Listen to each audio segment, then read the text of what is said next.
Allez, salut à tous, on se retrouve aujourd'hui pour la vidéo test de l'attendu du Vivo Nex. Donc je vous ai mis en photo sur Facebook. Donc je suis parti en vacances plus d'une semaine, après une semaine ici. Donc j'ai bien eu le temps quand même de le tester. Donc téléphone qui nous a été envoyé par la boutique China Droid, que je remercie également au passage. Donc c'est pas le premier téléphone qui nous envoie, on vous a déjà présenté la boutique. Donc on vous met un lien d'achat, n'hésitez pas à aller faire un tour dessus si vous voulez voir plus de renseignements sur leur site. Donc là on sera sur le Vivo Nex version S ou version Ultimate. Donc voilà, c'est celui avec le capteur d'empreinte sous écran. On verra ça après dans les détails. La boîte se trouve comme ceci, donc Vivo Nex avec le FIFA World Cup Russia 2018, officiel smartphone. Donc on retrouve là le logo du téléphone, le capteur d'empreinte ici, noté Nex, Vivo ici sur les côtés. Sur le bas, on va retrouver le modèle, c'est le 1805, version black. Il daterait du 16 juillet 2018. Voilà, vivo.com. On retrouve juste quelques petites lignes de caractéristiques ici, qu'on verra après. Dans la boîte, on va retrouver les manuels d'utilisation, avec le petit extracteur ici, carte SIM. On y retrouvera également une coque. Je vais l'appeler semi-rigide, parce que bon, elle est rigide ici. Après, elle fait effet un petit peu caoutchouteux qui laissera pas les mains grasses comme les silicones peuvent laisser avec la sueur, etc. C'est plutôt agréable. Donc l'intérieur aussi est comme ceci. Et elle est souple au niveau des boutons. Vous voyez, ici, elle est rigide. Et ici, elle est souple ici. Et sur la gauche aussi. Donc plutôt bonne coque, je trouve. Assez sympa. On retrouve le chargeur secteur qui nous donnera du 5 volts 2 ampères. Bon, on aura une charge rapide. Voilà. On va retrouver le câble USB type C. Et on retrouvera les écouteurs Vivo qui sont d'assez bonne qualité quand même. Voilà, ils sont quand même plutôt pas mal dans leur petite boîte. Donc ça fait toujours plaisir. Donc une boîte assez complète. Hein. On a de quoi protéger le téléphone. On a des écouteurs, ce qui se fait rare hein, d'avoir les deux, d'avoir la coque et écouteurs en même temps. Donc ça, c'est plutôt pas mal. Allez, on va s'attarder au téléphone. On va regarder le design et on va faire les caractéristiques en même temps. Donc sur le téléphone, donc le prix, hein, je l'ai pas dit, il est sur leur site à 611,90 € pour la version Nex Ultimate. Ils ont le Nexa qui a été référencé, mais je crois qu'ils n'ont pas de stock encore pour le moment. Voilà, à savoir que la différence avec le A, le Nex A, vous aurez le capteur d'empreinte sur l'arrière, le DAC audio n'est pas le même. Bah après, sinon ça reste le même concept, le même châssis, etc. Donc on retrouve sur l'avant un écran de 6,59 pouces, donc c'est assez énorme quand même, plutôt pas mal, en Super AMOLED. Voilà, ça c'est très bien. En Full HD+, donc du 1080-2316 en 19 neuvième le ratio. Donc sur l'avant, on retrouve le capteur d'empreinte sous l'écran et on n'aura aucune LED ici de notification. Voilà, aucune LED de notification. Donc on peut déjà tester ici le capteur d'empreinte. Je peux mettre un petit peu de son hein, pour voir le... Donc on attend que le logo apparaisse ici.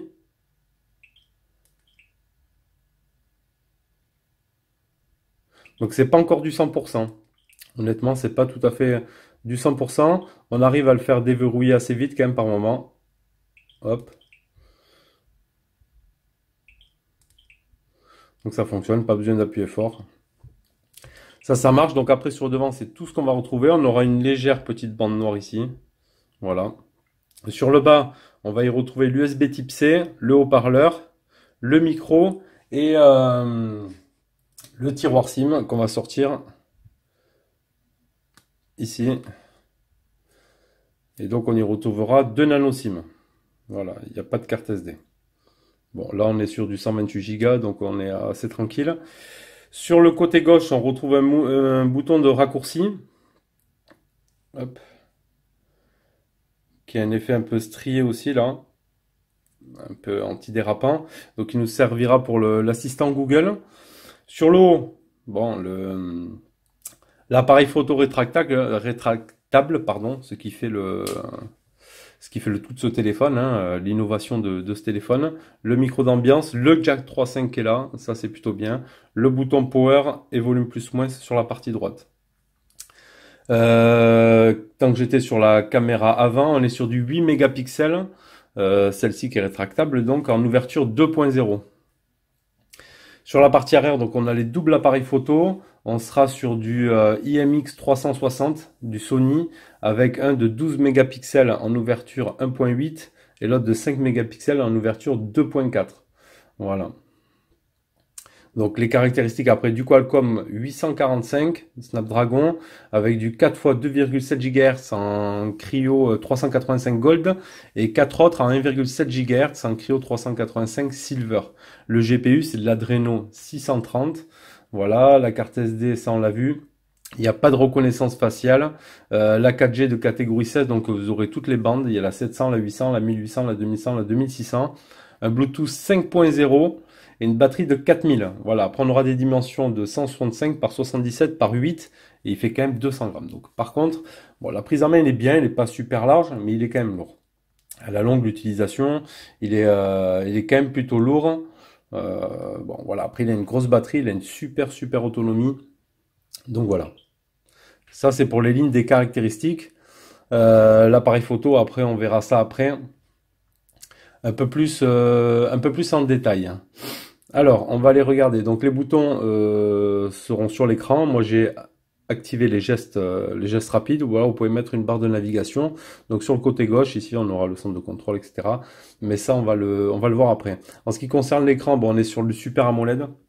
Donc, franchement, le rendu, il est juste top. Il a un écran vraiment magnifique. J'ai pas vu la protection sur les différents sites.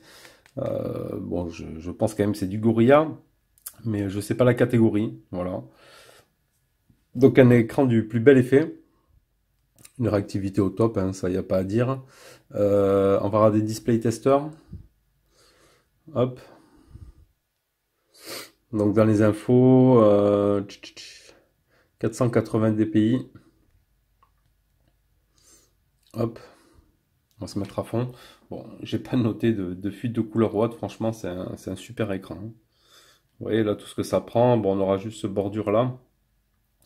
Mais j'ai l'impression après, plus les bordures sont fines, plus on veut que l'écran aille plus loin. Ça va devenir une maladie là, hein. Mais bon, on va y venir au téléphone full screen comme ça.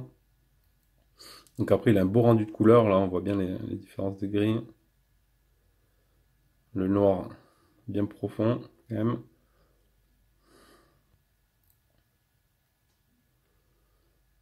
Donc ça, on est plutôt bien. On peut se faire quelques photos réelles. Le multitouche, comme d'habitude, on se le fera sur un toutou.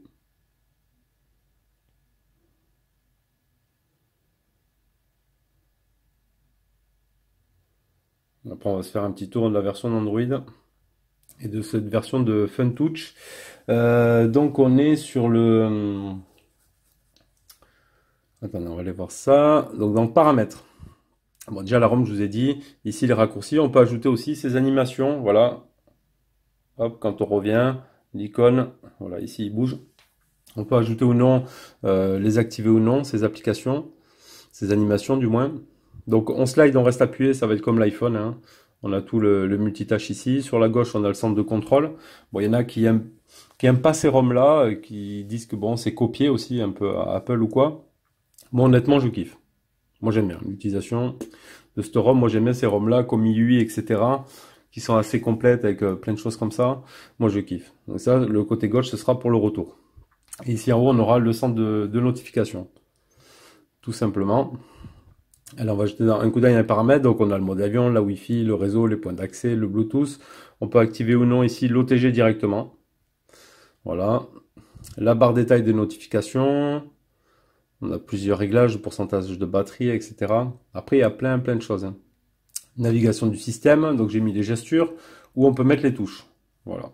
Et on pourra choisir l'ordre également. Et on peut choisir l'ordre aussi pour le truc. Jovi, donc ce sera le bouton de gauche. Aussi. Donc il sera aussi dans le... Normalement c'est ici, je pense qu'il y a, au lieu d'avoir Google, peut-être il y a un autre assistant, je sais pas. Jovi sera aussi dans le mode de retouche pour les photos. Pour les modes jeu, on peut améliorer l'expérience de joueur une fois activé. On le mettra pour après, comme ça c'est fait. Et le bouton intelligent sur la gauche. Donc il y a Google Lens qui est défini. C'est-à-dire que si j'appuie une fois, voilà, il y a Google Lens qui se met. Ah, il y aura peut-être une mise à jour de Lens, non? Donc lance, hein, vous connaissez, on met sur un objet, il va détecter, il va vous proposer directement sur des sites s'il connaît ou autre. Donc ça c'est plutôt pas mal. Et par contre si je reste appuyé, tac, là on aura le Google Assistant. Donc ce bouton de raccourci qui est plutôt pas mal. On a les sons et vibrations, l'affichage et luminosité, le Mystéo Auto, on a la protection visuelle. Voilà, avec le rendu des couleurs pour la protection des yeux, ça c'est top. Le verrouillage, le mode portrait, le site des polices, taille de police, formage d'affichage des applications externes. Écran de verrouillage et d'écran, le mode de lock screen, donc tout ça c'est pour définir l'horloge permanente, c'est pour définir. Donc certes on n'a pas de LED de notification, mais on a le Always on Display, on peut le dire, comme les Samsung, ce qui fera qu'on aura toujours un œil sur l'affichage et on verra donc les icônes si on a des notifications. Voilà, donc par contre on n'aura pas de LED, mais on a le Always on Display, ça c'est pas mal. Les paramètres de l'écran d'accueil, on peut modifier en suivant du thème, les icônes dynamiques, c'est ce que je vous disais. Voilà. Les fonds d'écran, etc. Tout ça, il y a pas mal de choses à voir. Les mises à jour système. Donc là, on est sur le FunTouch OS. Donc pas de mise à jour pour l'instant. Batterie, localisation, la RAM et stockage, dans autres paramètres. On a beaucoup de choses. Hein. On a ici, on retrouvera à propos du téléphone. Donc la version est bien sur le 18.05. FunTouchOS 4.0, Android 8.1.0, on a tout le détail ici. Ça c'est bon. l'EasyTouch, la sécurité, le centre de contrôle. Rappel clignotant, donc suite, en fait ça c'est la LED. Non, quand on l'active, ça nous allume ici le double flash sur l'arrière.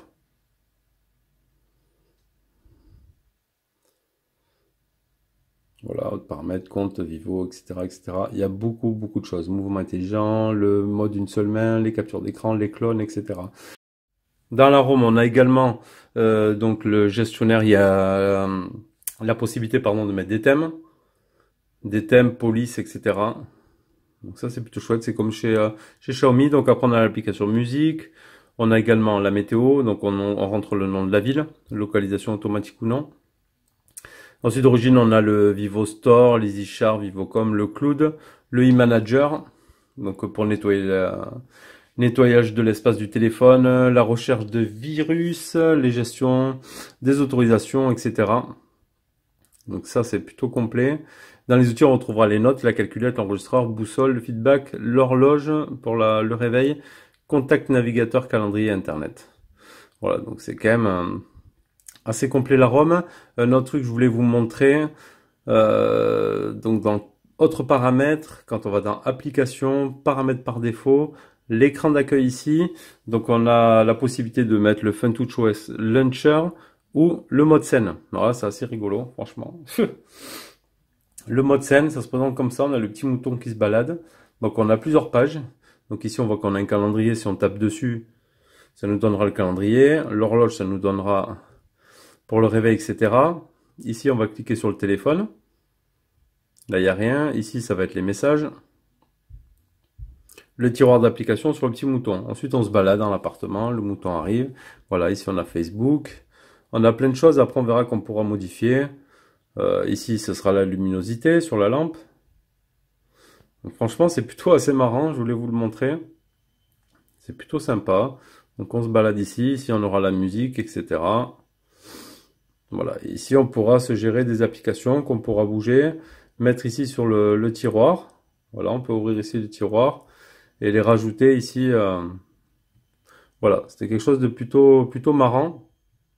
Donc pour ressortir, on va aller chercher.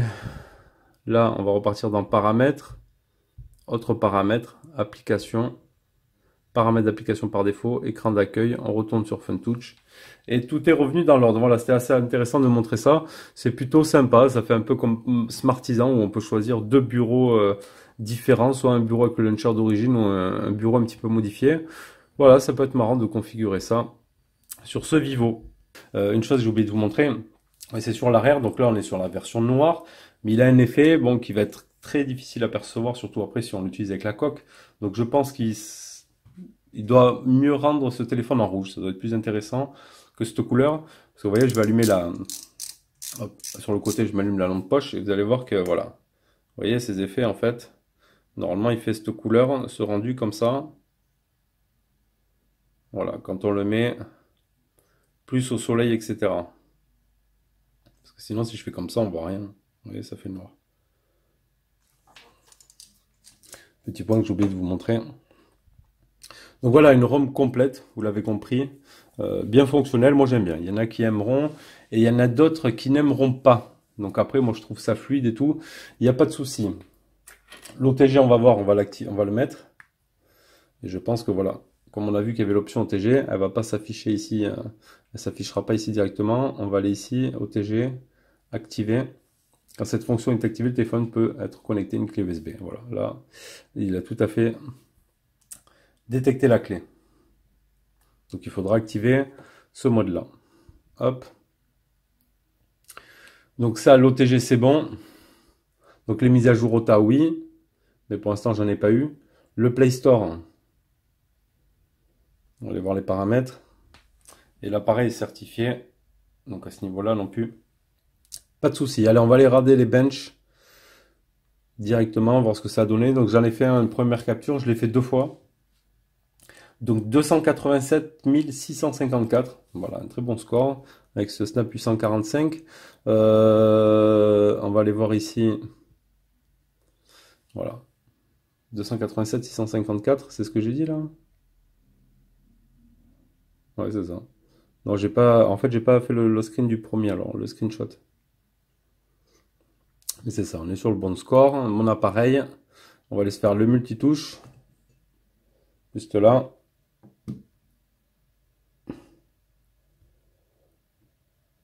Voilà, on est bien sur du 10 points. Pas de souci à ce niveau-là. Allez, on va se lancer le petit jeu. Bon, je me lancerai à faire d'autres jeux, hein. Il y en a qui demandent d'autres jeux. Allez, on va se lancer le petit Tekken. Allez, on est reparti sur Tekken. Donc là, j'ai mis... bon, en mode jeu. Après, c'est pas un énorme jeu, hein. Il y a un méga son. Je suis malade.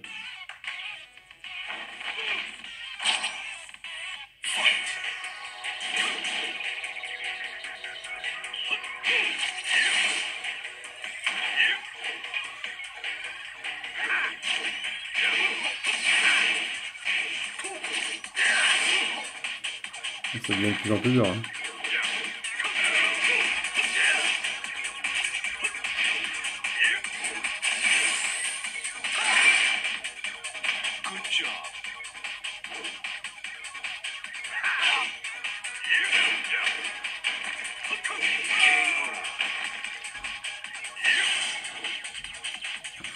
Je vais me suis emballé après. Alors on fait la suite. On va aller faire lui. Là c'est fluide, c'est rapide là.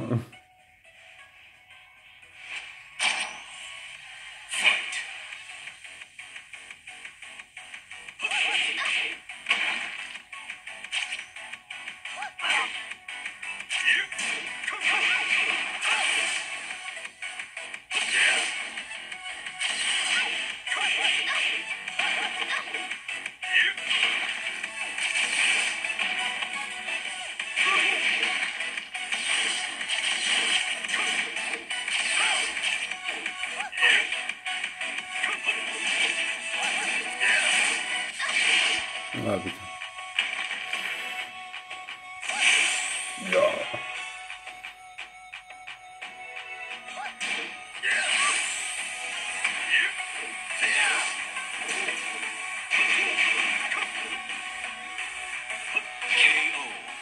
Voilà. Impeccable pour la partie jeu. Franchement, rien à redire. Ça fonctionne à merveille. On verra après par la suite pour tester, tester prochain jeu. Allez, on va regarder l'appareil photo. Le truc le plus intéressant de ce téléphone. C'est bien sûr son design, etc. Mais c'est aussi l'appareil photo. Donc on a le mode quoi? Le mode prendre une photo. Le mode retouche de visage. Ici. le mode panorama, un mode professionnel où on pourra faire tout un tas de réglages. Donc on est sur un double, il y a bien sûr l'AI caméra, donc ça c'est vraiment plutôt bien. Ici on a le flash, etc. On a photographié les objets à moins de 2 mètres de distance, ça c'est une option ici.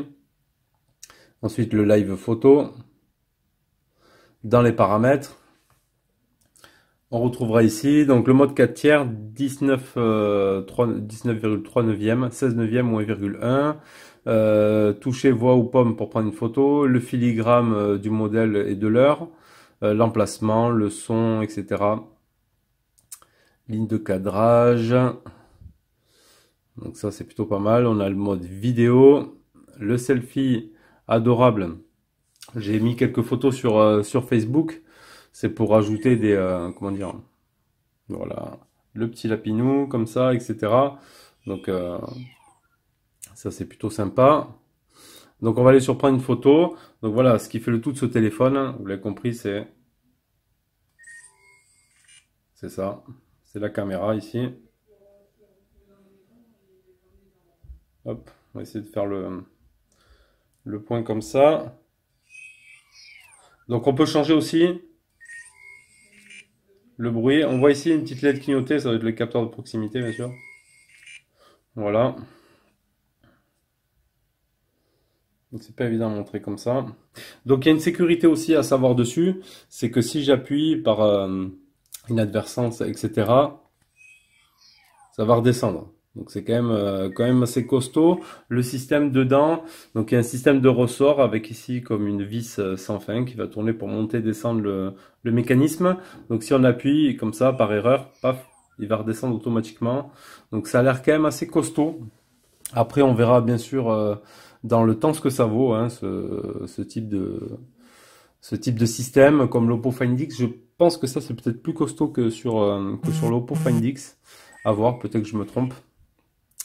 Donc ici on pourra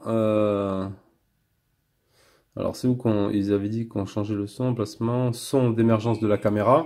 Donc on aura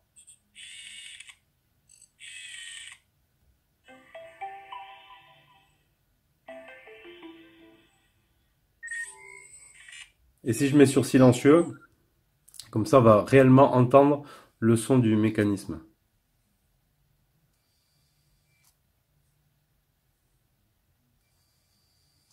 Ouais, on l'entend légèrement quand même. Donc double AI caméra, donc ça détecte les portraits et tout ça, etc. Donc ça c'est plutôt sympa. Donc je vous mets tout de suite toute une liste de photos que j'ai prises avec ce Vivonex.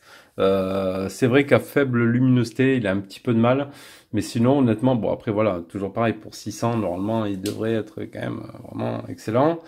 Mais après, je trouve que quand même dans l'ensemble, il fait de photos assez sympas. Mais je vous mets tout ça en direct et à vous de juger.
Vous avez mis 2h30 pour faire ça? Oui. C'est bien. On a pris un peu.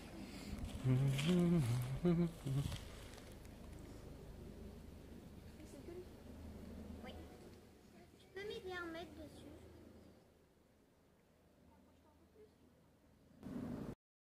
Donc là, vous avez vu toute la série de photos, à vous de juger hein, si c'est bon pour vous ou pas. Donc après ici, on a le mode filtre aussi. Donc on peut faire jouer l'intelligence. Par exemple, on clique ici sur IA. Il va nous dire, voilà, je vois bien le décor en mode champagne, dans ce mode de lumière, etc. Et sinon, manuellement, vous pourrez aussi choisir tout un tas de filtres, etc. Donc voilà. Mais sinon, la partie la plus importante, voilà, c'est cette caméra ici qui fait qu'on peut avoir un écran assez rempli. Donc pour l'instant, le mécanisme fonctionne plutôt bien. Hein.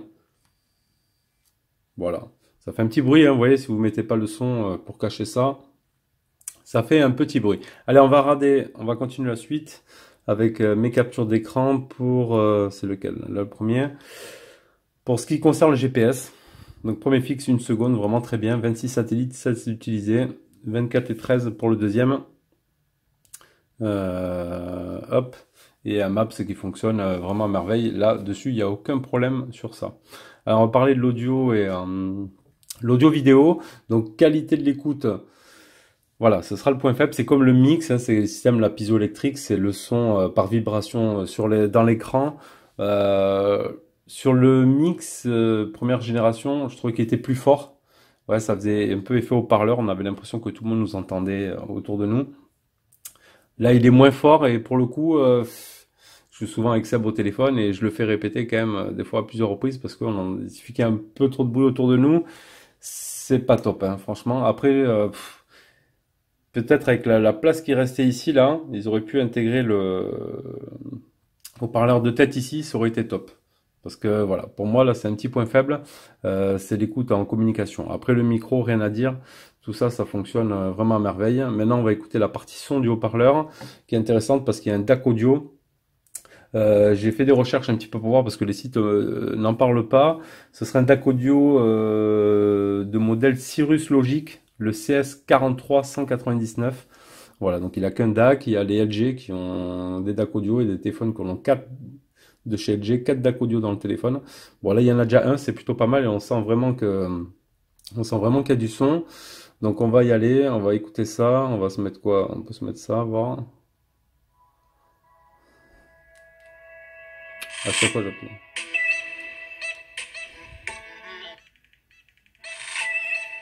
On va avancer un peu.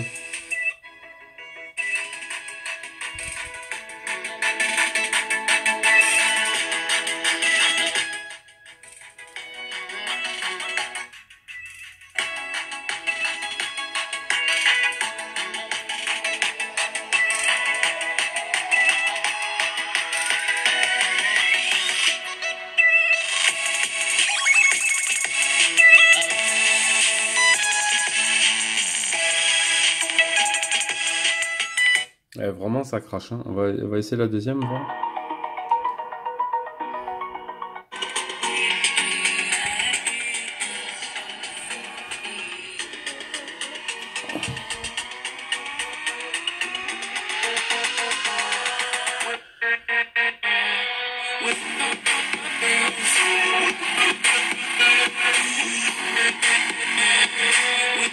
Bon, des fois, s'il y a beaucoup de graves, ça va un petit peu saturer à fond, mais vraiment, il y a un son fort. Après, on a un mode ici, Hi-Fi. On va le voir. Il faut être connecté à un écouteur ou autre. Donc, on va voir si ça fait quelque chose. Tac. Par contre, je le trouve un petit peu... voilà. Il s'active automatiquement. Modifier, activer. Donc, on va voir si ça fait quelque chose. Ouais, si je l'allume pas ici, ça marche.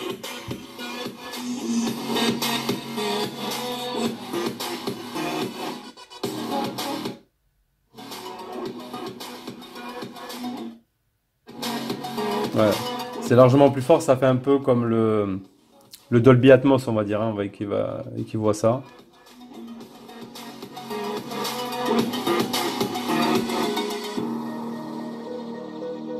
Ouais, je suis qu'à moitié, ça envoie quand même du son.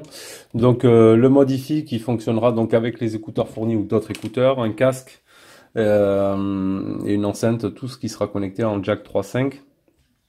Donc après pour la partie Bluetooth 5.0, donc il n'y a pas encore beaucoup d'appareils compatibles en 5.0, mais au moins il a de l'avance.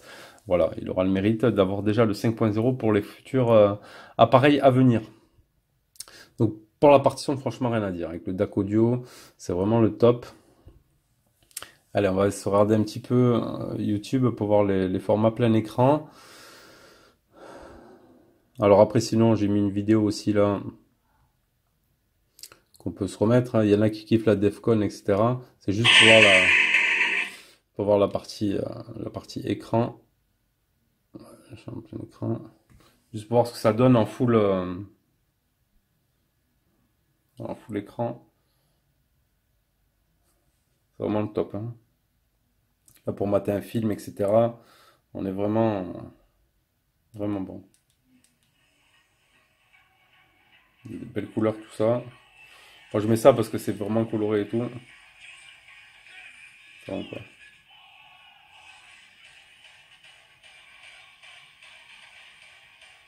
Ouais, ça pète un max. Franchement, ça déchire. Donc pour ça, et après sur YouTube, bon, on peut aller sur notre chaîne, hein, on va se mettre une autre vidéo pour voir un petit peu le mode plein écran. Alors on va aller voir le P20 de Seb. On va se mettre comme ça. On va voir s'il se met déjà au format complet ou pas. Alors moi avec ma Wi-Fi qui est un 4.2 de tension, c'est pas gagné. On peut voir ici, on peut zoomer, voilà l'écran. Donc on le pince, on revient à vidéo originale, ou alors on augmente ici, mode plein écran. Bon, ça va un petit peu bouffer sur les bordures, mais au moins on prend le plein écran, et ça c'est top. Ça c'est bon. En ce qui concerne la qualité Wi-Fi, bon elle est bonne, c'est juste chez moi, vous voyez là je suis à fond là, maintenant. Mais je suis chez Bouygues et franchement la Wi-Fi j'ai toujours eu, je trouve que ça va pas vite. Franchement il suffit que je télécharge un peu avec le PC, c'est mort, il n'y a plus rien. Il n'y a plus personne. Qualité du réseau, la 4G, ben, au top, hein, on est sur toutes les bandes. Donc ça c'est bien. Étoile dièse 06 dièse. On pourra voir, on a les deuxièmes ici en 86. Allez, ça c'est bon. L'autonomie, je crois aussi, honnêtement, que j'ai oublié de prendre la capture j'ai oublié de prendre la capture de, qu'on s'appelle, de GSAM. Mais franchement, 4000, les 2 jours déjà, vous les faites facile, hein. Vous pouvez tirer jusqu'à 2 jours et demi, franchement. Mais une autonomie au top, une bonne gestion donc avec la ROM et de la batterie. Franchement, là, ça c'est le top. Moi, je kiffe là ces autonomies là comme ça. C'est vraiment agréable, on n'est pas là en train de... On peut aller dessus à fond et tout, faire plein de choses. On n'est pas là à se dire, putain, là ça baisse le niveau. Non, là, franchement, on est tranquille, il n'y a pas de souci. J'ai oublié de parler, bon, le capteur sous écran, j'ai trouvé aussi des références. Ce serait le Synaptic FS 9500 Clear ID. Voilà, donc je crois que c'est les deuxième génération là. Bon, en espérant que ça s'améliore, bon, ça marche, hein, franchement. Il y a des fois ça veut pas. Voilà. Et donc, bon, on verra après d'autres modèles de chez Vivo, des améliorations très certainement à ce niveau-là. Voilà, donc on en a fini avec ce magnifique Vivo Nex. Franchement, qui est un super beau téléphone. Voilà. Ici, on voit même les photos, franchement. Ça rend bien en selfie, mais je vous mets tout ça directement après. On va faire un petit peu le point de ce Vivo Nex. Donc en partie positive, bon voilà, on a un bon, sans parler pour l'instant du prix, hein. On a un bon processeur, on est sur le dernier là, le 845, on a 8 Go de RAM, 128 de stockage, il existe en 256. On a l'écran Super AMOLED en 6,59, c'est juste magnifique. Voilà, le téléphone est fluide. Moi, la ROM, j'aime bien. Après, chacun ses goûts et ses couleurs, ça c'est sûr et certain. On a la technologie du capteur sous empreinte qui n'est pas fiable pour l'instant à 100%. Voilà, ça sera pas du 100% direct. Ça c'est sûr. Le système de l'appareil photo, ça a l'air d'être du costaud. Après, j'ai passé de recul dessus. On verra dans quelques temps hein, des retours utilisateurs dessus. Mais ça a l'air d'être plutôt pas mal. À ce niveau-là, on a une super bonne autonomie. On a un bon son grâce au DAC audio. Franchement, les qualités photo, ça aurait pu être mieux. Je trouve que c'est pas mal. Après, oui, c'est sûr, en vue du prix, ça aurait pu être mieux. Après, les points négatifs, moi je lui mettrais bon, le poids. Bon, mais c'est sûr, on a 4000 de batterie, on peut pas tout avoir. On a un grand écran et tout. Il est assez imposant, mais c'est vrai qu'à la longue, dans la main, après, on y rajoute, je vais vous montrer vite fait. On y rajoute la coque. Bon, déjà, je trouve que le téléphone est moins esthétique après avec la coque. Voilà, il devient de suite beaucoup plus gros, encore plus lourd avec la coque. Donc son poids, mais bon, on a une batterie de 4000, donc à la limite, on peut faire face à ça. Point négatif, on n'a pas de LED de notification. Voilà, ça c'est plutôt dommage qu'on n'ait pas ce point-là. Ouais, donc le capteur d'empreinte, franchement, qui aurait pu être amélioré. Et après, on a également un prix, bon voilà, 611 euros, c'est plus cher que beaucoup de Qualcomm, hein, comme les Mi Mix, Mi Mix 2S, etc. Ou maintenant le Pocophone qui est sorti, le F1. Mais après, voilà, on paye la technologie. Bon, Vivo, Oppo, on sait que c'est cher, ça c'est sûr. Donc on paye la technologie du fait d'avoir un appareil photo ici rétractable, d'avoir un capteur sous écran. Mais sinon après, et le DAC audio, sinon après le reste, voilà, si vous voulez juste un téléphone performant, en 845, vous allez partir sur un Poco, voilà, à moins de 300 euros, c'est sûr. Après, voilà, c'est eux qui font leur prix, hein. Écoutez, il y en a qui s'appelleront. Moi, je pense qu'en rouge, il devrait être sympa. On profiterait un peu mieux de la couleur. Parce que là, pour le coup, quand c'est un peu sombre, à moins d'être en plein soleil sans coque, on verra ces reflets bleutés, mais sinon, vous les verrez vraiment pas. Voilà. Un petit peu les pour et les contre de ce téléphone, c'est un petit peu mitigé. Après, moi j'aime bien, c'est sûr que j'aime bien, c'est plutôt sympa. Voilà, donc c'était le test de ce Vivo Nex version Ultimate envoyé par la boutique Chine Android. N'hésitez pas à nous dire ce que vous avez pensé dans les commentaires si j'ai oublié des choses. Et moi je vous dis à bientôt les amis pour une prochaine vidéo. Ciao, ciao.